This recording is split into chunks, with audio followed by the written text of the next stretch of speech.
nazotalawa asimakanisi sika mosusu yawe tala ngai petiaka na likambo na ngai oyo yebaka osape mitema bato sosola posa na ngai pekomisa ndoto na ngai realite yawe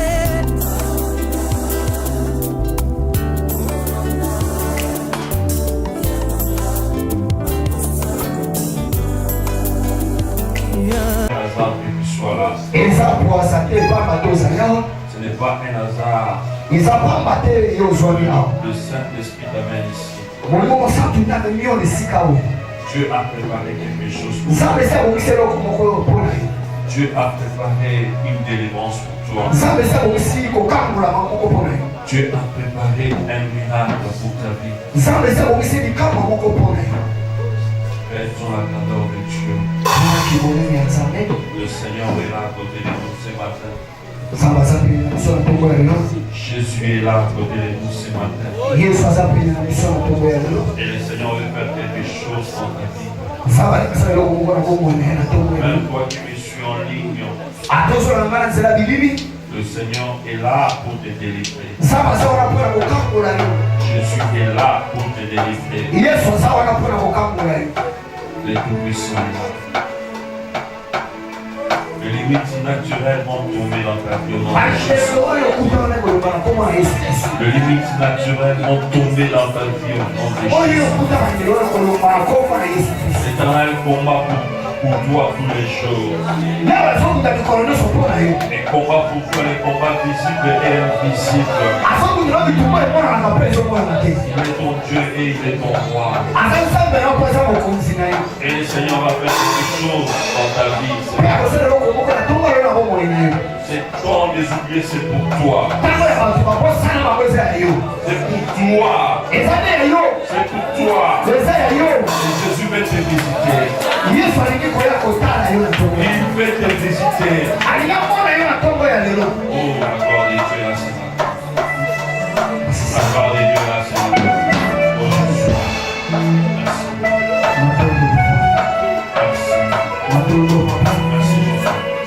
Merci. Oh, papa, merci.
Laissons la place au Saint-Esprit.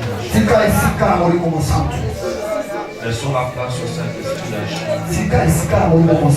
Avant même que j'entre dans la prédication, le Saint-Esprit agit. Il y a des chants qui tombent. Protocole.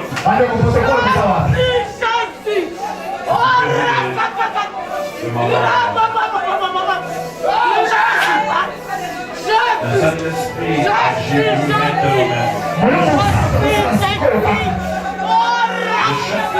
transforme. La délivrance est en train de se passer d'une manière automatique. Il est là. Il est là. Il est là. Jésus est en train de délivrer des vies. Jésus est en train de délivrer des vies. Il y a une forte puissance de l'Esprit de Dieu. Ne sois pas distrait. Ne sois pas distrait. Il y a une forte puissance du Saint-Esprit. Ne sois pas distrait. Jésus-Christ est là. Il est là, ne soyez pas distrait. On met en haut. Ne soyons pas distraits. La puissance du Saint-Esprit agit. Le Dieu tout-puissant agit. Et le Seigneur transforme de vie. Les sévérances du Seigneur. Au nom de Jésus. Au nom de Jésus. Ne sois pas distrait l'entier. Le Saint-Esprit est en train d'agir.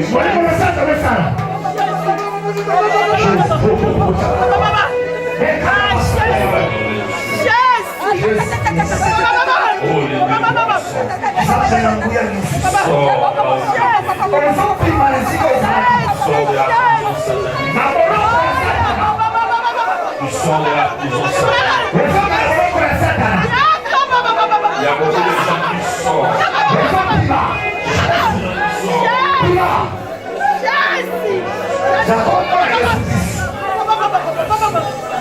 Je ne sois pas décidé parce que le Saint-Esprit est là. Le Saint-Esprit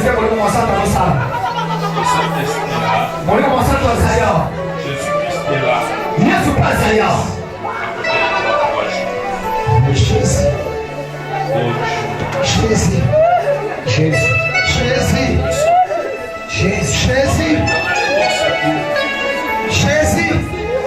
Jésus est ton secours.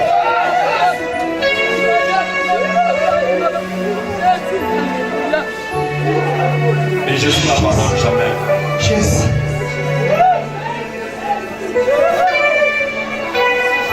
La grâce de Dieu. Regarde d'abord mon maman. Bitumba, il y a une bonne année au temps passé à côté. Ça va ça pour le milieu. Zamba yo ki kolera na yo. O ntango nyonso na mabondelo na kona libota na yo. Zamba la seku.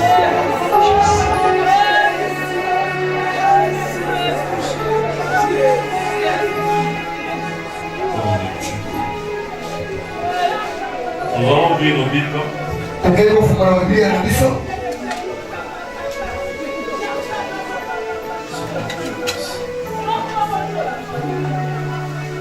Je vois la gloire de Dieu, c'est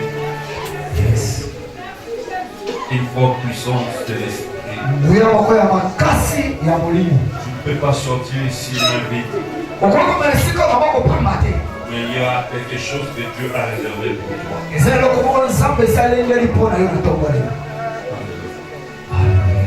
Je vais d'abord lire une référence dans le livre de Psaume 22. Tu prends ta Bible, mon frère, ma soeur, Psaume 22, du verset 1 jusqu'au verset 12. La Bible dit ceci. Au chef des chantres, sur biche de l'aurore, psaume de David. Mon Dieu, pourquoi m'as-tu abandonné?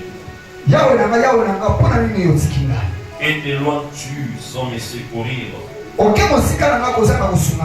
sans écouter mes plaintes? Mon Dieu, j'écris les jours et tu ne réponds pas. La nuit et je n'ai point de réponse. Pourtant tu es le Saint qui siège au milieu des louanges d'Israël. En toi s'est confié nos pères. Il s'est confié et tu les délivrais. Ils criaient à toi et ils étaient sauvés. Il s'est confié à toi et ils n'étaient point confus. Et moi je suis un ver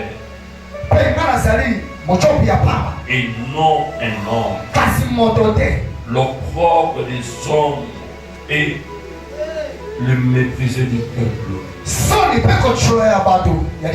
Tous qui me voient se moquent de moi. Ils ouvrent la bouche, secouent la tête. Recommande-toi à l'Éternel. L'Éternel te sauvera. Il les délivra puisqu'il l'aime. Oui, tu m'as fait sortir du sein maternel. Tu m'as mis en sûreté sur ma main de ma mère. Dès le sein maternel, j'étais sous ta garde. Dès le ventre de ma mère, tu as été mon Dieu.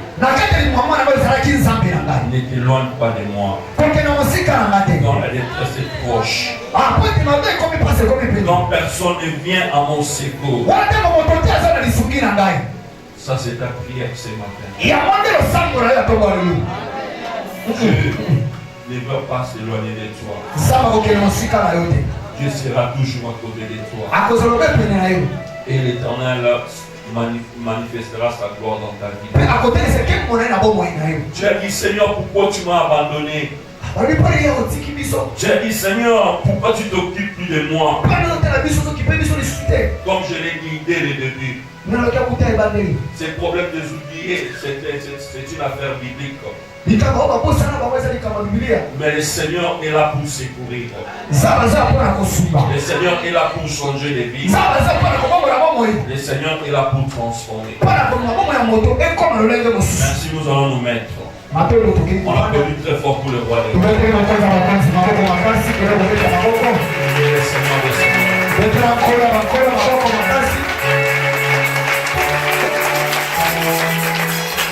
Je continue avec ces trois éléments que j'avais parlé. Comme j'avais dit, il y a trois éléments à comprendre pour trouver ta délivrance. Il y a la connaissance, il y a l'opportunité et il y a l'action. J'ai déjà commencé à développer sur la connaissance. J'ai dit hier, tu dois te connaître toi-même. Tu dois comprendre ton identité. Les combats de ta vie. Les problèmes de ta famille. Et à partir de ça, tu vas commencer aussi à diriger ta prière. Chaque personne a ses propres combats. Chaque famille a ses propres combats. Et toi, tu dois comprendre quels sont les combats de ma famille. Chaque foyer a son propre combat. La connaissance, c'est quelque chose qui est très important.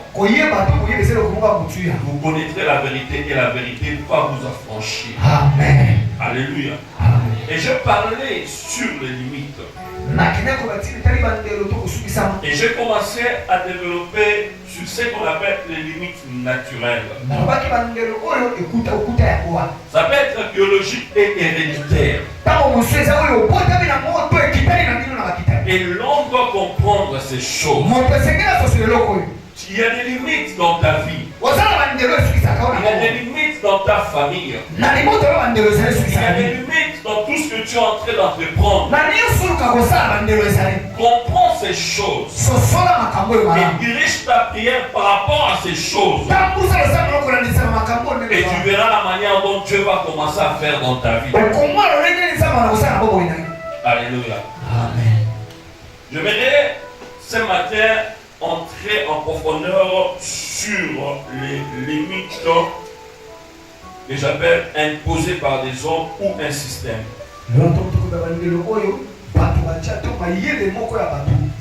Alléluia. Les limites imposées par des hommes ou imposées par un système. Amen. Amen. Le Seigneur est là pour délivrer une vie ce matin.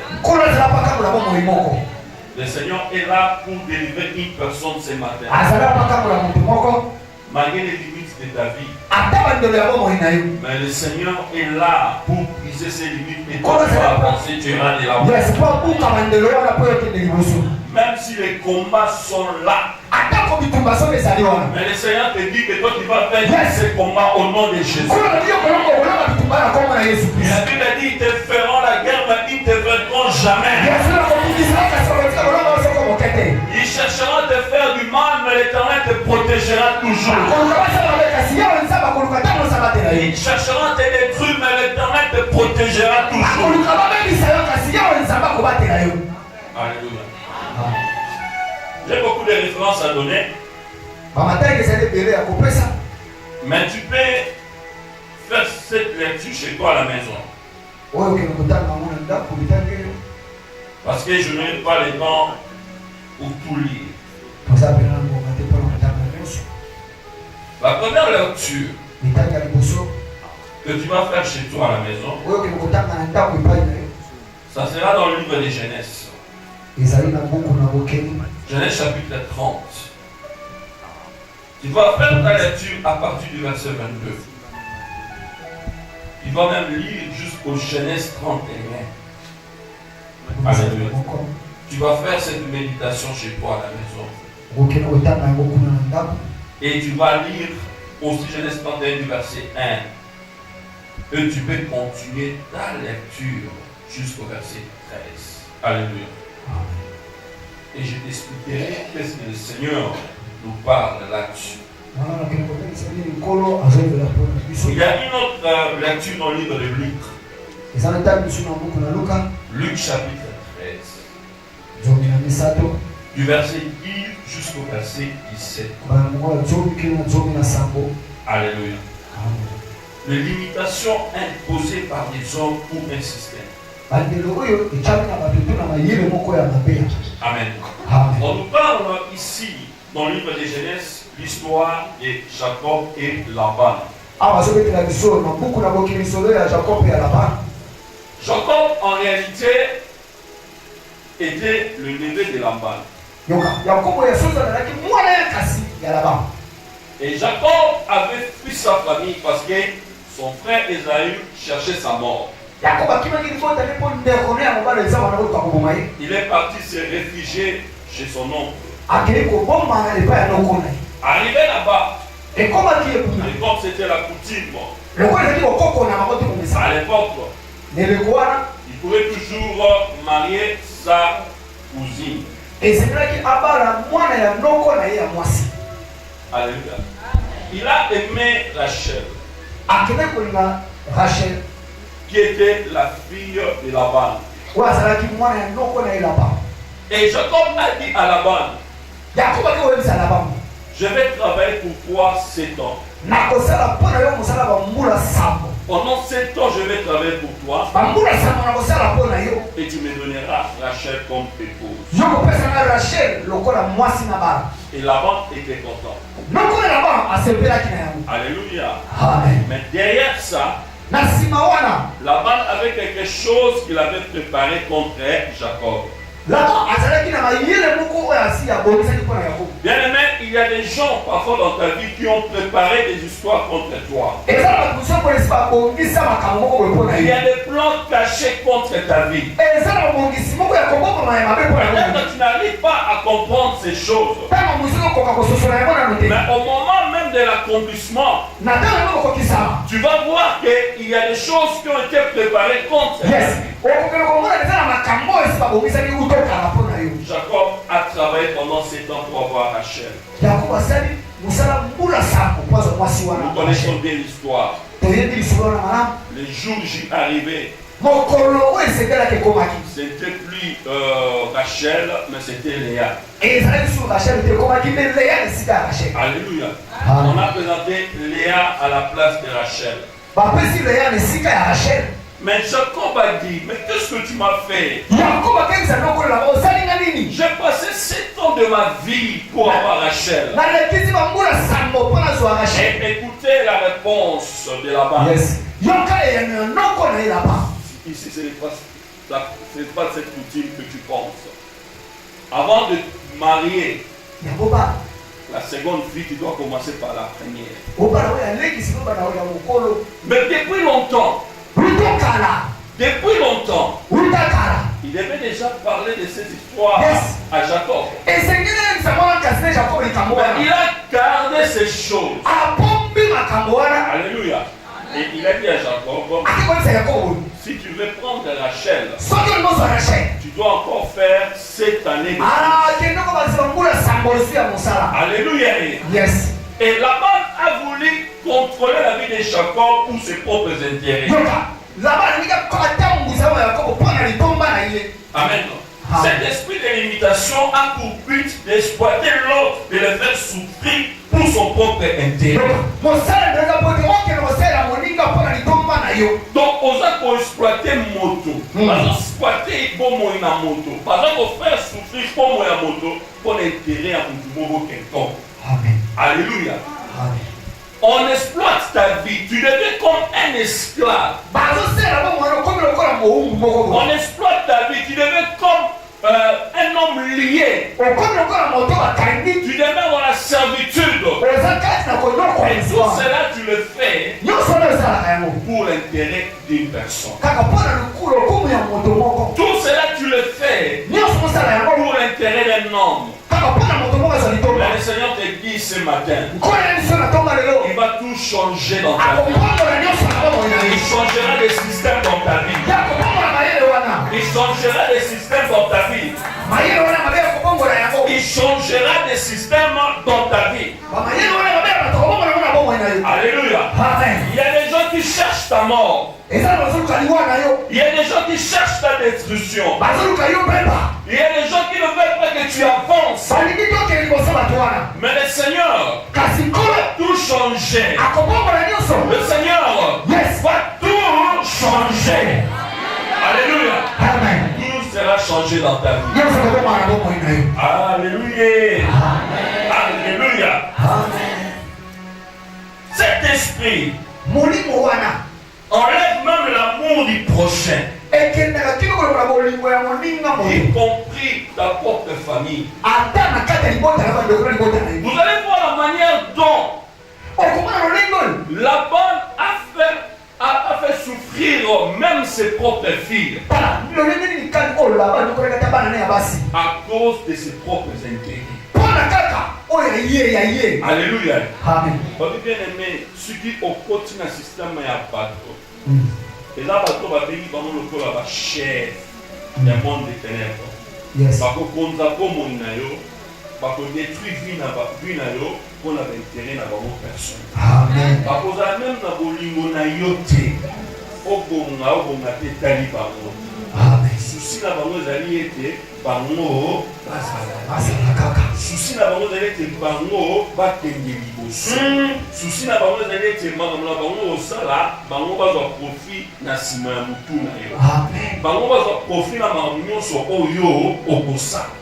Bango bazwa profit na makambo nyonso oyo yo okolinga. Mais je vais te dire une chose. Ils chercheront ta mort, mais ils ne vont jamais te trouver. Ils chercheront ta destruction, mais ils ne vont jamais te détruire. L'Éternel te protégera. L'Éternel te gardera. L'Éternel sera toujours avec toi. Dans les livres de livres, on a dit Jésus prêchait dans les synagogues. Et il y avait une femme pendant 18 ans. Elle était courbée. La femme était courbée pendant 18 ans. Et c'était pendant les jours de sabbat. Les jours réservés à l'adoration. Les jours réservés à la prière. Alléluia. Et un jour, ce jour-là, Jésus prêchait. Et Jésus a appelé la femme qui souffrait de cette maladie pendant 18 ans. Jésus a dit, aujourd'hui c'est le jour de ta délivrance. Aujourd'hui c'est le jour de ta guérison. Et la femme a été guérie le jour du sabbat. La femme a été guérie. Alors qu'est-ce qui s'est passé? Vous savez bien aimé, si une personne est guérie, si tout le monde doit être content. Si une personne témoigne le nom du Seigneur, tout le monde doit être content. Mais si les gens ne sont pas contents, ça veut dire Baza Banani. Baza Banani. Baza Bamunda. Baza Batumabé, Baza Bandoki. Alléluia. Alors qu'est-ce qui s'est passé? Les souverains sacrificateurs, les scribes étaient fâchés. Alléluia. Pourquoi Jésus, tu fais le miracle le jour du sabbat? Alléluia.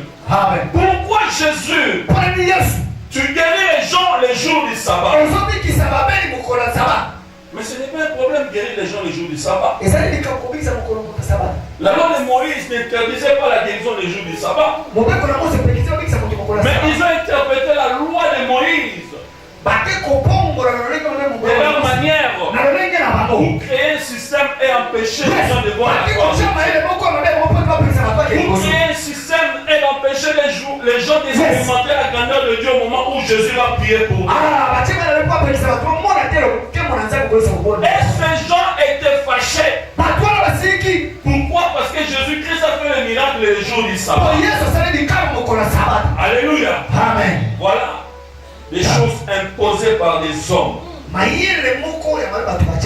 Des choses imposées par des systèmes. Tel que tu es, parfois tu ne sais pas, il y a des systèmes qui gouvernent même ta vie. Tel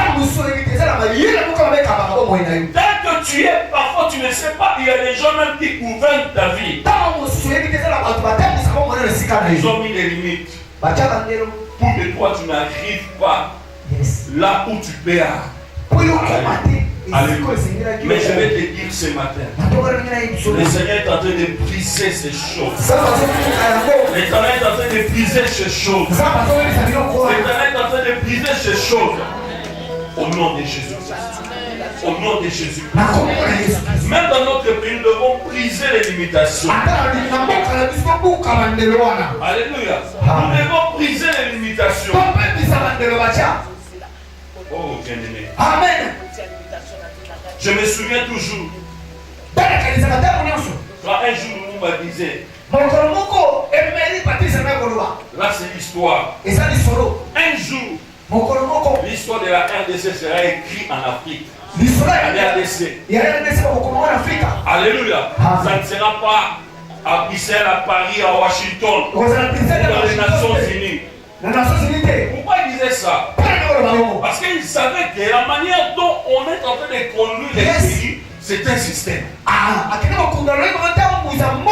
Alléluia. je ne peux pas entrer dans la profondeur de ces choses. Mais ce que je vais te dire, ce matin, alléluia. Même dans notre pays, nous devons briser les systèmes. Alléluia. Amen. Il y a des systèmes.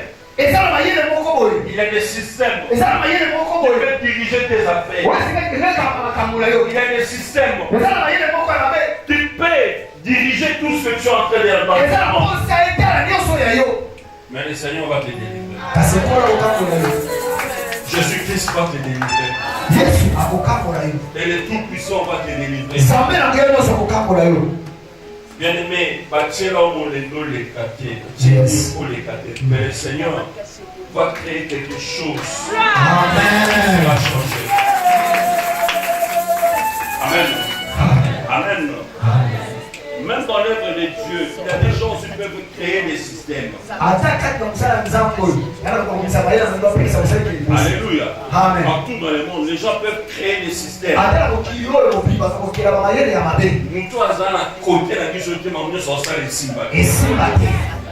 Système créé par des gens. Même là où tu travailles, les gens peuvent créer des systèmes. Mutu akoti na clip na biso te akokoma na promotion oyo. Pour yo koma na sika wana il faut kota na système. Il faut kota na makambo na biso. Et c'est pour cela que yo komona même ba jeune libéré bakomi même ba homosexuel ba kana quitté. Parce que bazo luka ba kota na système moko na ba loi moko o ba tomokili ba tracé. Pour yo koma na sika wana yo kota na système na biso. Mais je te dis ce matin, le ténèbre va briser tous ces systèmes. Le ténèbre va briser tous ces systèmes au nom de Jésus. C'est une loi établie par des hommes. C'est une loi établie par des hommes. Le système des hommes. Il faut les gars dans la mission. Si vous voulez dans la mission, alléluia. Alléluia. Même les illuminés narcissiques, c'est tout un système. Alléluia. C'est tout un système. Mais je vais te dire aujourd'hui, il y a un système qui mon côté un système. Alléluia. Pourquoi dans le système il y a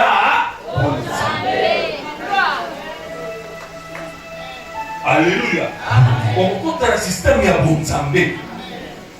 Et tout ce que le monde a classé contre ta vie sera nul et sans effet. La Bible dit, ils vous feront la guerre, mais ils vous vaincront jamais. Alléluia. Alléluia. Amen. Maman nous prêche toujours et maman dit, il y a des chefs, il y a des esclaves et il y a des opprimés. Amen. Les chefs, ce sont des gens qui créent des systèmes. À cause de la famille, à cause de la quartier. À cause de la multitude de mon boye, Munguna a l'acquis l'intention. Ces gens peuvent toujours créer un système contre ta vie. Amen. On ne peut jamais progresser. Il faut fléchir genoux dans le dévotion. Amen. On ne peut jamais te dévotion. Ceux qui ont fléchi genoux dans le dévotion. Alléluia. Mais l'éternel, il a pour faire quelque chose. Le roi des rois est là pour faire un miracle dans ta vie. Le Tout-Puissant est là pour te transformer. Amen. Le Tout-Puissant est là pour te transformer. Il y a des gens qui vont te combattre. Ils vont te combattre. Mais parlons en haut. Amen. Alléluia. Amen. Alléluia. Amen. Ils vont te combattre, mais parlons en haut. Un jour, une fille aux États-Unis pleurait. Alléluia. Alléluia. Azolela. Amen. Il est mort là. Pendant les États-Unis, parce que on a nommé par le Obama comme président des États-Unis. Alléluia. Quand on va dire, ah, Obama comme président des États-Unis, puis on a le but. Et si racisme est si les États-Unis. Alléluia. Racisme est si les États-Unis. Amen. Alors, jour où Obama si c'est maintenant dans le droit. Puis on a le but. On a mis ça il y a aussi ça en haut, la solution. Non, si ça on est parce que c'est déjà existant. Ce n'est pas un individu, mais c'est un. Il y a une émission de Konanga, na bon moïna yo. Nzambe aza prêt pour apambola. Amen. Alléluia. Nzambe aza prêt pour élever yo. Amen. Mais ça va te payer, va créer un système plus que tout. Alléluia. Va créer un mot. C'est pour ça que tu vas voir Daniel dans la Bible. Comment Daniel a fait la Bible? Daniel a répondu là. Et puis le chef du roi de Perse a pris ange Akita. Alléluia. Amen. Pourquoi? Parce que nous avons dans la territoire. Amen. Ils ont dit tout un système. Alors, ange a commis au Kita. Et quand ange a commis au Kita, chef de Perse a moni. Et puis le dit, va pendant 21 jours. Alléluia. 21 jours. Parce que mon présence, il y a Nzambe mon sous. Alléluia. Amen. Mais et là, on dit les Salémi. Daniel a continué dans ma bonne vie. Jusqu'à bouger trop dans Nzambe. Nzambe a libéré ange. Alléluia. Alléluia. Il a tout bougé. Il a tout bougé. Il a tout bougé.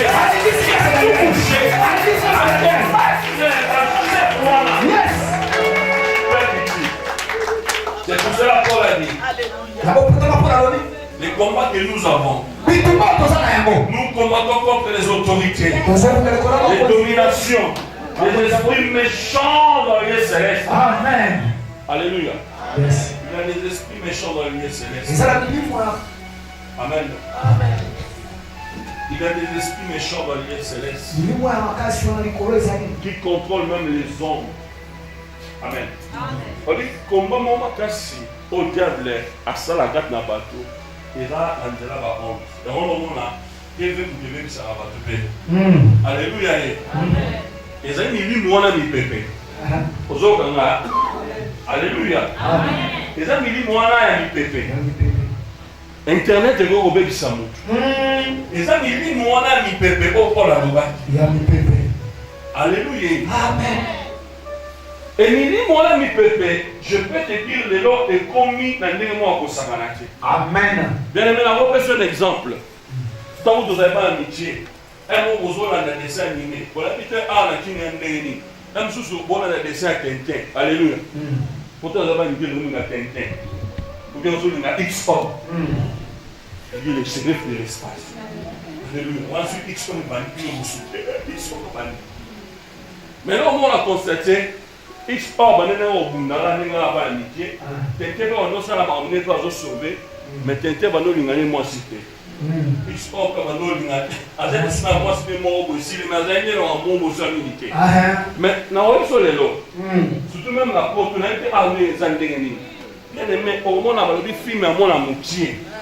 Film ya bana. Mais ma maman ça la film à bana ça ya monté. On est en train de nous envoûter. On est en train d'envoûter même les enfants dans le là. Yes. Et ça dit mi moi mi pépé. Ya mi pépé. Et ça dit mi moi ça mi pépé. Alléluia. Mi moi ça mi pépé. Et na ko ebiso ba sha ba film wana yango no mona bana ba ko mi ko lingane. Ton problème c'est que ton fils tout à fait en train de regarder à la Alléluia. Amen. Et parfois tu vas voir des films où on montre bien aimé des gens bizarres, de magiciens, de faire des pratiques. Mais bien aimé sans le savoir, vous voyez pour initier moi dans la mort à Amen. Alléluia. Amen. On a une chose bien aimée. Qui nous dit à mon monde. Un mot besoin de n'aller à la rencontre même, nous à civiliser, on va battre une autre qui j'écoute. Amen. Alléluia. Il y a les combats. Ça n'a plus tout pas. Aux amis, bébé. Il y en a pas dans le pays des esprits méchants dans les lieux célestes. Alléluia. Amen. Oh, les lots seuls m'amènent à Nzela, on va tout le monde, même la télé, signal one. Et ça, il y a besoin de calamités. Et ça, il y a besoin de calamités. Même quand on a un téléphone, il n'y a pas de choses sur la naïe. Amen. Alléluia. Alléluia. Moi, je connais un frère qui dit qu'il ne peut pas avoir de téléphone. Parce que depuis qu'il avait laissé la magie, tu peux dire à ses frères, tu vas prendre un téléphone. Mais dans aux enfants, depuis qu'il a dit magie, ceux qui ont un téléphone, il dit à Yambi, allô, et ils allaient demander par solution. Alléluia. Alléluia. Amen. Alléluia. Amen. Il y a un système qui commence à contrôler le monde. Et ça, la magie, le mot qu'on a besoin de mais il y a un ensemble de mal. Amen. Alléluia. Il y a un ensemble de mal. Le diable est malin et le diable est vite. Mais je sais qu'au nom de Jésus, toi tu auras toujours la victoire. Je sais qu'au nom de Jésus, toi tu auras toujours la victoire. Le diable ne peut rien contre ta vie. Le diable ne peut rien contre ta vie. Même s'ils ont préparé des choses contre toi. Même s'ils ont préparé des choses contre toi. Rien ne se passe. Minimum mi pepe. Et même dans ma Facebook. Nous utilisons pour la terre au Balanzam. Alléluia. Donc, il y a mon pepe pour le Balanzam. Mais dans ma Facebook, il y a toujours mon. Dans les réseaux sociaux, il y a toujours mon. Les hommes sous moi, je suis tout à l'heure, sans moi, tu as mais le lot de mis la paille. Alléluia. Amen. Mais au moment où les choses au monde, elles vont influencer au monde. Amen. La subconscience et elle se dit de manière inconsciente à comme il faut réaliser. Amen. Comme il ça. Alléluia. Il y a des systèmes. Je vais continuer cela demain. Parce qu'il est presque temps. Alléluia. Amen. Alléluia. Amen. Qu'est-ce qui se passe aujourd'hui dans le Amen.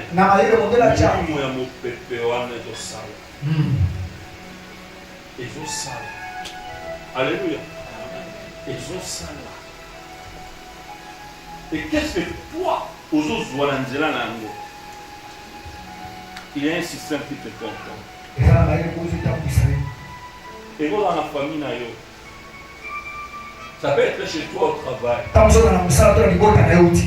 Ça peut être chez toi dans les quartiers. Il peut avoir un système. Il va commencer à contrôler ta vie. Alléluia. Alléluia. Parce que le diable peut envoûter les gens. Amen. Le diable peut envoûter les gens. Alléluia. Amen. Il y a une chose qui me faisait rire.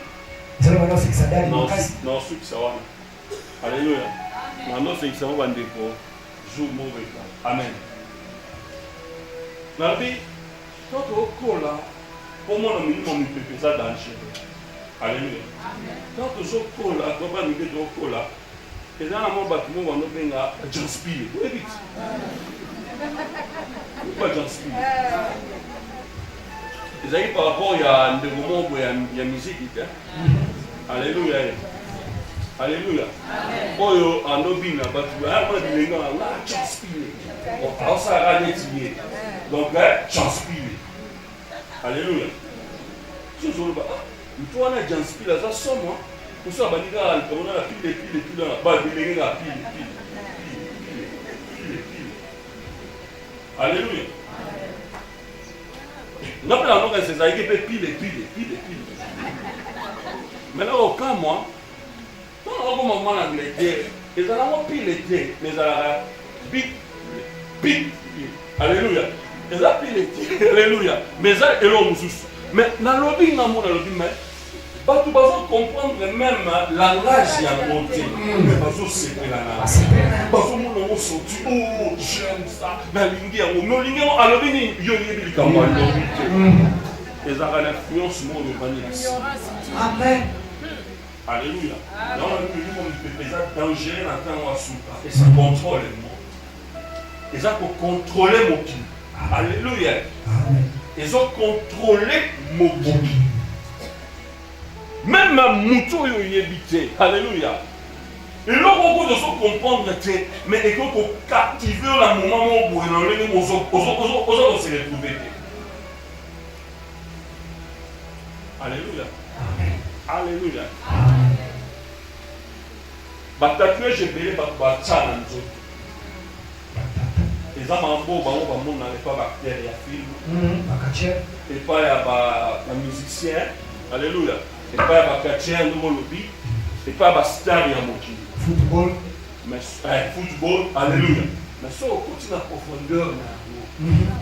Pour que le monde ait ma réalité éveillée. Amen. Une actrice américaine a 40 statuts. Alléluia. 40 statuts. Amen.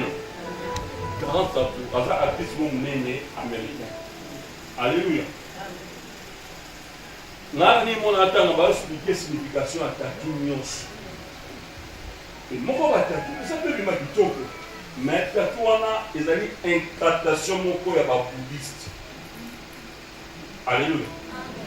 Il y a une incantation bouddhiste. À Bétia, on a un autre comme tatou. Mais parfois, vous voyez pas. Alléluia. Vous pouvez peut-être attendre à 6 pays.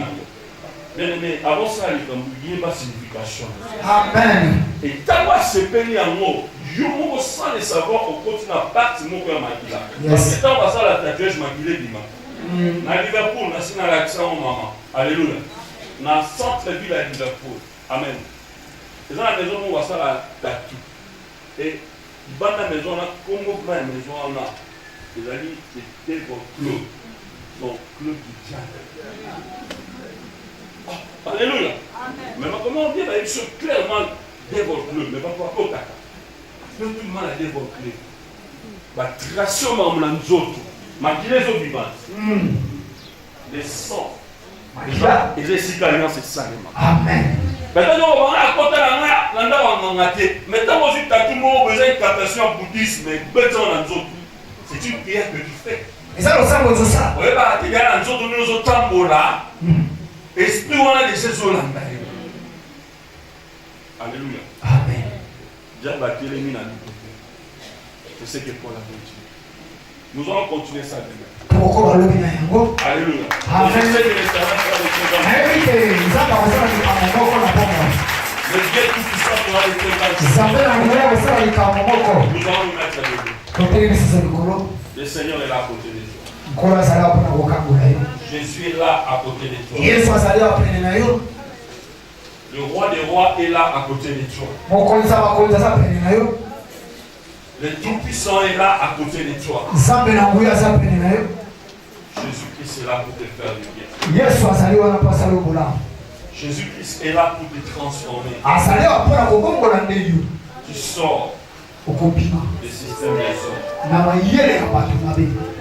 Aux autres, il y a un système. Alléluia. Aux autres, il y a un système. Amen. Yes.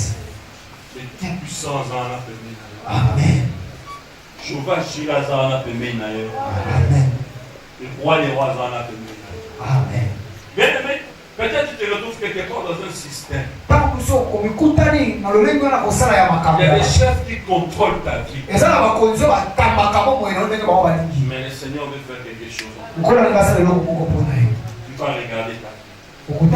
La première des choses, c'est quoi? C'est la connaissance. Pour comprendre ces choses, tu dois faire la connaissance. Tu dois avoir la connaissance. Mais dans le niveau de l'anglais, on va même que ça l'étude au sur internet, on a accès au l'outil. Alléluia. Pour ça l'étude de Marambo au besoin signification. Alléluia. Au besoin signification. Et ceux qui connaissent ça, c'est que nous y a Katinayo, et nous avons demandé la délivrance. Amen. Banda kota la bombe. Nzamba zawana. Le roi des rois zawana pembe. Chouva Shira zawana pembe. Nzamba sumo bimara système. Tomani koko de la bombe de Jésus. Bonne de la bombe de Jésus. Bonne de la bombe de la. Bonne de la. Bonne de la. Yesu alokolola système. Bonne de la. Bonne de la. Jésus. Yesu alokolola système. Bonne de la. Système yezo kontrole vinayo. Bonne de la. Bonne de la. Système yezo kontrole gomoyayo. Système yezo kontrole sagomoyayo. Ele manipolo konde la betama boko. Système wane yoko la gomoyayo. Système wane konza la gomoyayo. Okono zogonde la. Shalom, shalom, shalom. Shalom. Shalom. Comme la maman Kopondela. Mon saïd dans sa tête biso boy. Yo koko soit limitation au travers d'un système. La kasi connaissance et fungoli au maïe. Amen. Ba koki kotiel au système Nathalie Jacob et pas qui est la bokilo a tenu le système pour contrôler yo. Ba koki kotia yo imposition mokobo. Yo somo na likambo normal. Na coutume loko ko sala te loko ezabo loko ezabo. On n'est pas ba Nigeria bazala na dessin lo. Chaque dessin sur sa tribu. Ce qu'on moni a boyé c'est telle tribu. Ce qui est a boyé c'est telle tribu. Tout un système. Ils sont contrôlés. Peut-être pas dans eux ça non informel. Au lieu du système contrôle la rata pour la lote, tout les la kaka rien ne marche, rien ne marche. Est-ce que ce n'est pas un système? Ils sont contrôlés là. Moussa n'est pas yo keni. Ba cause ba dingana ba moyote. Est-ce que va imposer yo loko mon côté? Limitation mon côté. Na ba famille, na ba loi, biso tozu connaissance. Beta mabo, kene kombote. Est-ce un système? Est-ce imposé par les hommes? Que non pas à yango. Est-ce à la télévision?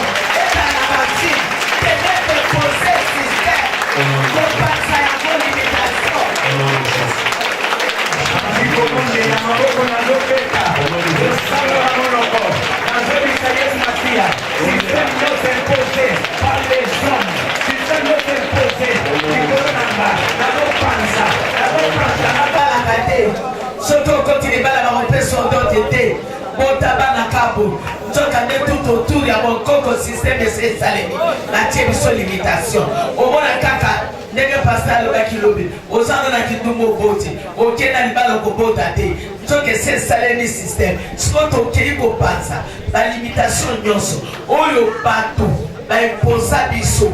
La coutume na biso, yo moko sala na connaissance, la vie connaître toi-même, connaître ton identité, connaître ton origine, connaître ta famille, quels sont les systèmes de ta famille, contexte psycho système à mota na yo, bien les gens pas sapé, d'abord yoka bon de la paix na moko pour les tina ni tonga na yo pe, système nini, bando ka la man caché pe batela rabiso, bando ka le bejate batela rabiso, bando ka ba magicien ba pasteur batela rabiso, système ni on va kama ba komo na tsura bonda tenene ele me panza nyos mais on commence à la tout à la consistance Jésus.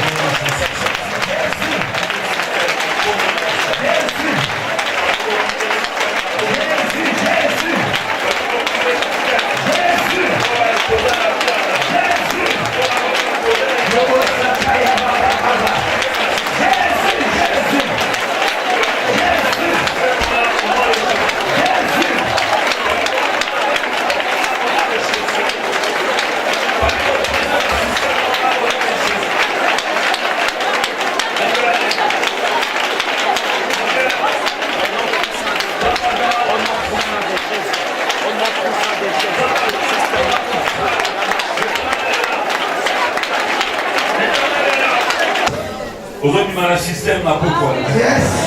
Aujourd'hui, dans le système, on a beaucoup de choses. On va tout dire, va tuer contre le bon monde.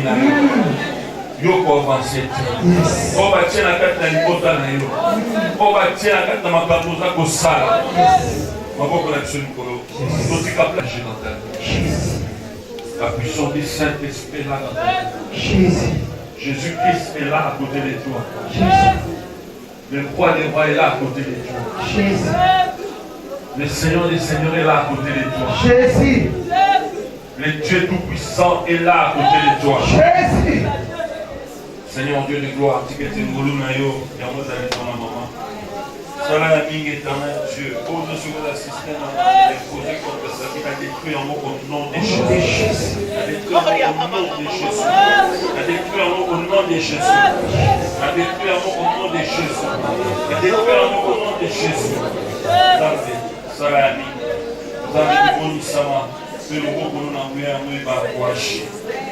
Nous avons eu Maman José, la gloire, les bénédictions de autres bénis, toujours pour la maman José. Et elle a béni au nom de Jésus. Elle a béni au nom de Jésus. Béni la système.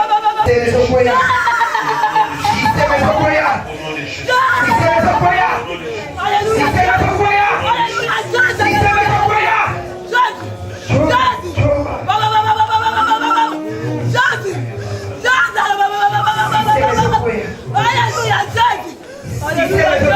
Nom de Jésus. Comme sa vie, papa, ils ont détruit au nom de Jésus. Ils ont détruit au nom de Jésus. Jésus.